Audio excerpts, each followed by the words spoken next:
President Trump once again went after Joe Biden on the issue of fracking to extract oil and gas. It's all a pipe dream. But you know what we'll do? We're going to have the greatest economy in the world. But if you want to kill the economy, get rid of your oil industry. You want, and what about fracking? All right, let me allow Vice President Biden to respond. I never said I oppose fracking. You said it on tape. I did show the tape. Put it on your website. I'll put it on. Put it on the website. The fact of the matter is he's flat lying. No new fracking. We are going to get rid of fossil fuels. Well, like, what about, say, stopping fracking and stopping pipes? Would there be any place for fossil fuels, including coal and fracking, in a Biden administration? No, we would work it out. We would make sure it's eliminated. I guarantee you, we're going to end fossil fuel, and I am not going to cooperate. No ability for the oil industry to continue to drill, period.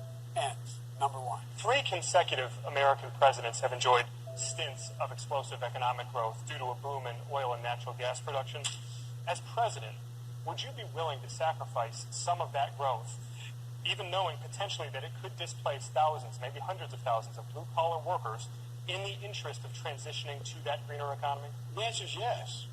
The answer is yes. No new fracking. Joe Biden and Kamala Harris want to raise taxes. They want to bury our economy under a $2 trillion Green New Deal, which you were one of the original co-sponsors of in the United States Senate.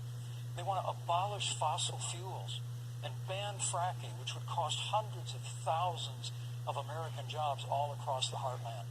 And Joe Biden wants to go back to the economic surrender to China, that when we took office, half of our international trade deficit was with China alone. Critics suggest you're trying to have it both ways. That is, you want to tell the environmentalist wing of your party that you want to ban fracking, but you're telling workers here in Pennsylvania nothing to fear.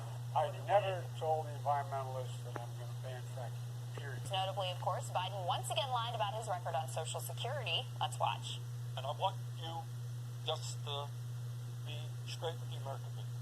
I am saying that you have been on the floor of the Senate time and time again talking about the need to cut Social Security, Medicare, and veterans programs. Is that true, or is that No, it's not true.